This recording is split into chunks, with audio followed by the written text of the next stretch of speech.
안녕하세요. 7월 16일 화요일 신나게 시작해 보겠습니다. 미국 주식시장은 다우 나스닥이 사상 최고치 랠리 계속됐고요. 반도체 지수 크게 상승했습니다. 0.78%. 그래서 나스닥 리딩을 했고요. S&P는 이제 보합입니다. 시티은행이 예상에 부합하는 실적 발표했습니다. 그동안 지수가 크게 올랐고 어닝 리세션 예상되고 있죠. 팩트셋은 2분기 은행이 한 3% 정도 감소한다고 예상을 했습니다. 이런 영향으로 초반에는 마이너스권에서 계속 있었는데 장 막판에 결국 상승으로 마감됐습니다. 그리고요, 팩트셋 1분기 은행 예상이 많이 틀렸습니다. 한번 앞으로 주목해 보겠습니다. 채권 시장은 단기물 수익률 하락 이어졌고요. 장기물은 오늘은 살짝 내린 모습입니다. 달러 강세에 원 환율 약세 이어졌습니다. 1180원 지금 돌파를 했습니다. 매일 체크하는 것이기 때문에 펀더멘털에 큰 변화가 없으면 이렇게 간단하게 체크만 하는 것입니다. 이번 허리케인은 유전에는 큰 피해 없이 지나간 것 같습니다. WTI 중심으로 유가는 비교적 크게 내렸습니다. 데이터 정리하겠습니다. 중공 2분기 GDP 연율 6.2% 성장했고요. 예상과 같고 1분기 6.4%보다는 후퇴한 것입니다. 산업생산, 고정자산 투자, 소매 판매 모두 예상보다 증가했습니다. 뉴욕 제조업 지수가 예상보다 좋은 발표했습니다. 금년 들어 뉴욕 제조업 지수 매우 좋았는데 지난달에 한번 급락했었죠. 그런데 이번에 바로 회복했습니다. 다음 주 26일 발표 예정인 미국 2분기 GDP는 1.9% 예상입니다. 이 정도면 양호한 값으로 보입니다. 1분기에 워낙 좋았기 때문이죠. 5월경의 예측치 처음 제가 소개드릴 때는 한 1.2%에서 1.4% 사이였습니다. 쟁점들 한번 정리하겠습니다. 과연 중공경제 선방하고 있는지 한번 간단히 보겠습니다. 조금 전 본 바와 같이 예상과 같은 연율 6.2% 성장인데 이게 성장 후퇴하는 모습은 뚜렷합니다. 27년 만에 최저 성장이라고 합니다. 1분기에 사상 최대 규모 부양책에도 이 정도 효과뿐입니다. 그래서 돈을 대규모로 풀어서 경기 부양하는 이 통상의 방법이 한계에 봉착한 거 아닌가, 더 이상 통하지 않는 거 아닌가 이렇게 보여집니다. 지금 중공 내의 다국적 기업들 중심으로 중공 탈출 계속되고 있고요. 화웨이 공급 체인도 급속히 무너지고 있습니다. 이 말은 화웨이 관련된 기업들 매출이 싹 사가 없어진다는 뜻입니다. 고용되었던 사람들 다 실업되고요. 이런 의미입니다. 그래서 3분기 이후 어느 시점에 성장률 절벽 현상이 나타날지 지금 주목됩니다. 2000년 초반 중공이 개도국 등의 개발도상국 등에 빌려준 돈이 대략 한 5천억 달러 정도였다고 하는데 작년에 이 중공이 빌려준 돈이 5조 달러로 10배 정도 증가했다고 합니다. 이 5조 달러는 글로벌 GDP의 6%를 차지한다고 합니다. 신흥국의 한 80%가 중공에게 빚을 지고 있다는 겁니다. 그런데 문제는 이 금액의 한 반 정도만 IMF나 월드뱅크, 세계은행이나 아니면 파리클럽 등에서 파악이 된다는 겁니다. 나머지는 모른다는 겁니다. 숨겨진 채권이라는 거죠. 근데 이것은 제가 보기에는 양날의 금이라고 봅니다. 지금까지는 중공이 이것을 데트 트랩 디플로머시, 부채를 일종의 개발도상국들 통제하는 일종의 컨트롤 박스로 활용을 잘 했겠지만 만약 이 채권이 부실화되면은 중공에게 부메랑이 될 것입니다. 화웨이 거래 재개 조건이 2주 내지 4주 이내에 발표된다고 하죠. 기업들의 요구사항을 일정 부분 수용을 한 것 같고요. 범용 기술, 저급 기술 사용한 제품에 대해 한시적으로 거래 허가가 되지 않을까 이렇게 이제 보여지고 있습니다. 미중 무역 협상의 주요 의제 중에 하나가 중공의 스테이트런 이코노미, 국가주도 경제 모델 수정을 미국이 요구하고 있는 것이죠. 근데 이것을 이제 중공은 주권 침해라고 반항을 하는 것이고, 미국 입장은 무역 관행을 바꾸고 시장 경제에 실질적으로 도입해라 이렇게 요구를 하는 것인데 중공은 그럴 마음이 없다는 점을 분명히 하고 있습니다. 미국식만이 시장경제 다가 아니다 이겁니다. 중공식도 시장경제가 아니라고 할 수 없다 이러면서 이제 다투고 있습니다. 시장경제라는 것도 국가마다 다양하다라는 게 중공의 논리입니다. 그래서 무역협상은 험난하다 이겁니다. 예. 송환법 반대 이게 계기가 돼서 이제 홍콩 시위가 계속 일어나고 있습니다. 결국 이것은 그러니까 일국 양제, 원 컨트리 투 시스템이 한시적이기 때문에 2047년에 끝난다는 거 아닙니까?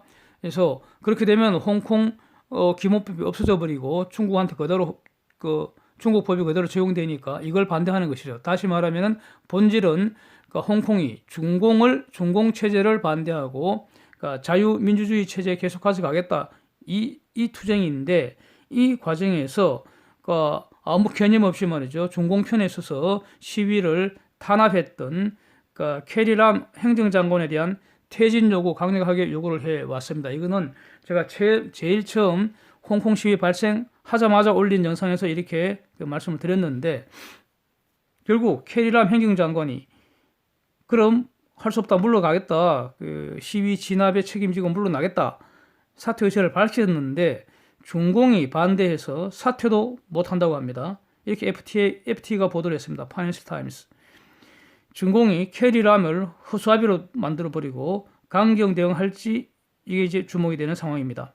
만약 캐리람이 사퇴해버리면요, 현재 자유시민 세력의 지지를 받는 인물이 들었을 거고, 그러면 중공은 더 힘들어질 거 아닙니까? 이걸 예상하고 반대하는 것이죠. 허수아비로 만들겠다, 계속 활용하겠다, 이런 의사인 것 같습니다. 차이잉원 대만 총통이 지금 미국 방문 중이죠. 미국에서 중공을 독재국가다 아주 강력하게 맹비난을 했습니다. 그러면서 대만은 미국의 인도태평양 전략의 핵심 국가로 참여하겠다고 선언을 한 것 같습니다. 중공은 대만에 무기 판매한 미국 주요 기업들 제재하겠다고 선언한 거죠. 그래서 대만, 홍콩을 둘러싸고 미중 간의 패권 전쟁의 새로운 전선이 이제 모습을 드러내는 것 같습니다. 주목해 보겠습니다. 한일 무역 전쟁에 관해서요, 이 문정권 주사파 종북, 친중, 반일, 배일, 일본 배신한 거, 이 배일 행태가 한일 무역 전쟁 발발의 원인이라고 저는 정리하고 있습니다. 한일 무역 전쟁은요, 본질은 경제 문제가 아니고 한일 간의 정치 외교적 문제인데 이거 문제를 야기한 자가 문정권이라고 저는 봅니다. 근데 문정권은 해결할 마음이 없고 오히려 확전, 악화되기를 바라는 것 같습니다. 일본과 직접 문제를 풀려고 하는 것이 아니라 수출 규제나 백색 국가 지정 취소를 막으려는 것이 아니라 할 테면 해봐라. 너가 문제 키우고 있는데 우리도 반격하겠다. 너희도 손해난다. 이런 태도입니다. 양국 간에 해결할 문제를 온 세계 동네방네 떠들고 다니면서 오히려 문제를 확대하고 있는 것 같습니다.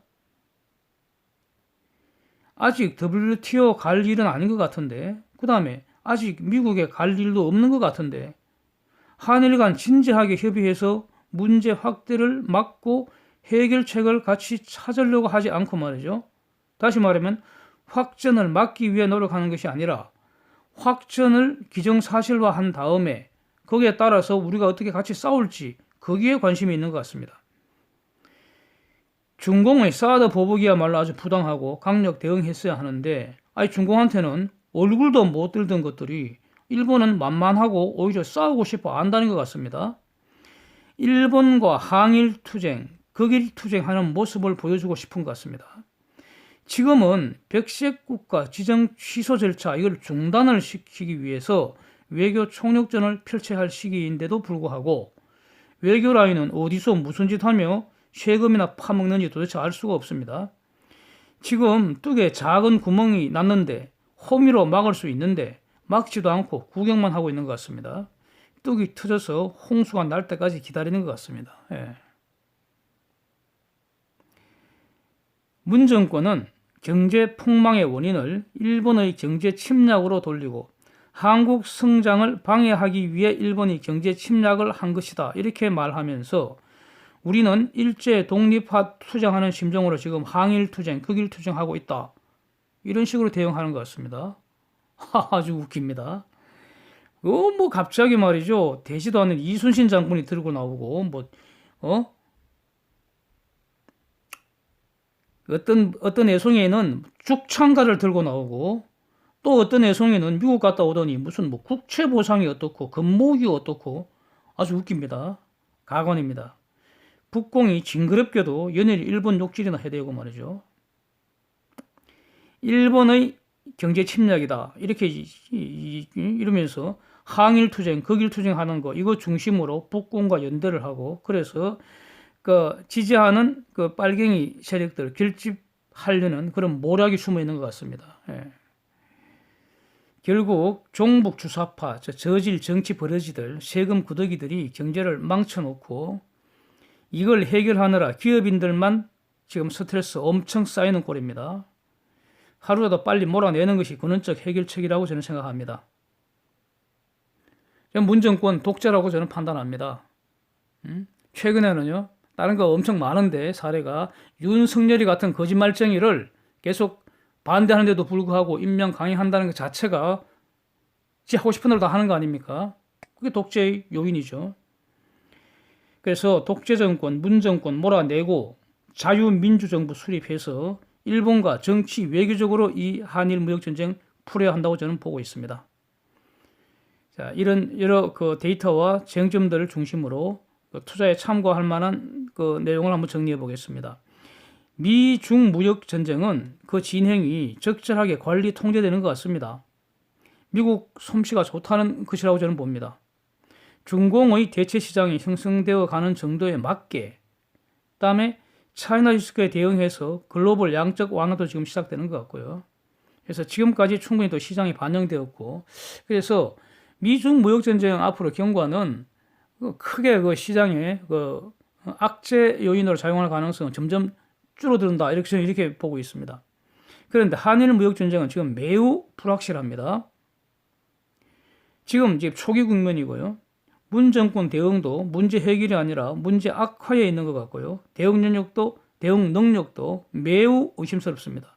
일본은 지배하게 공격할 것 같고요. 그래서 결국 최소한도로 내년 총선 이후까지 대선까지 문 정권이 존재하는 한 계속되지 않을까, 계속 확정되지 않을까 이렇게 염려가 되고 있는 상황입니다. 그러면 누가 피해를 입겠습니까? 결국 답은 말이죠. 글로벌 대기업들은 저는 해결할 것이라고 봅니다. 국내 내수기업들, 중소기업들이 힘들어질 거로 봅니다. 그래서 이 종합주가지수는 크게 봐서 박스권에서 잃어버린 10년을 반복할 가능성이 높다고 저는 보고 있습니다. 박스권이라는 거 오르는 주식은 오르고 내리는 주식은 내리고 그래서 ETF는 별로다 하지 않는 것이 좋겠다. 저는 이렇게 판단하는 것입니다. 이상입니다. 함께해 주셔서 감사합니다.